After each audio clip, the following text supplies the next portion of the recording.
अल्हम्दुलिल्लाहि रब्बिल आलमीन अस्सलातु वस्सलामु अला रसूलिहिल करीम अम्मा बाद फ़ाऊज़ु बिल्लाहि मिनश शैतानिर रजीम बिस्मिल्लाहिर रहमानिर रहीम।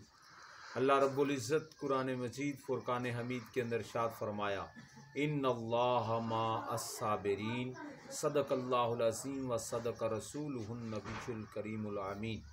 अल्लाह रब्बुल इज़्ज़त ने इरशाद फरमाया कि जो सब्र करता है मैं उसके साथ हूँ, जो लोग सब्र करते हैं मैं उनके साथ हूँ। तो सहबो ये ईमान वालों को हुक्म हुआ कि सब्र करें, अपनी ज़िंदगी को सब्र के साथ गुजारें, सब्र और तहम्मुल के साथ अपनी ज़िंदगी को गुजारें, ताकि हमारा ईमान जो है वो अल्लाह की बारगाह में कबूल हो जाए। सब्र का दामन किसी हाल में भी ना छोड़ें।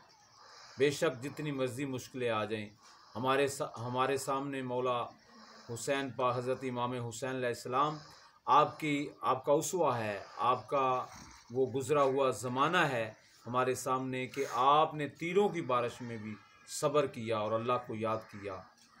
तीर चल रहे हैं, तलवारें चल रही हैं, लेकिन नमाज को नहीं छोड़ा, अल्लाह के ज़िक्र को नहीं छोड़ा, अपने महबूब के शरीयत पर डट के अमल किया और अल्लाह का ज़िक्र करके बताया लोगों को। तो इस तरह सब्र करते हैं और किसी को कुछ नहीं कहा, यही कहा कि अल्लाह हमारे साथ है, अल्लाह हमारा निगहबान है। तो सहबो ये सब्र करके हज़रत इमाम हुसैन ने क़यामत तक के लोगों के लिए अपना एक उसवा छोड़ दिया, पैगाम छोड़ दिया। आज हुसैन पाक भी ज़िंदा हैं, आपका पैगाम भी ज़िंदा है। जब कुरान से साबित है ज़िंदगी इब्ने अली की, हम मौत ना मानेंगे दो आलम के नबी की। कुरान कह रहा है जो लोग अल्लाह के राह में शहीद हो जाते हैं, कुर्बान हो जाते हैं, उन्हें मुर्दा मत कहो, बल्कि वो ज़िंदा हैं। तो सहबो अगर ज़िंदगी चाहते हो तो सब्र पैदा करो। जिस बंदे के अंदर सब्र आ जाएगा, अल्लाह की मोहब्बत आ जाएगी, अल्लाह का प्यार आ जाएगा, रसूल पाक भी खुश हो जाएंगे।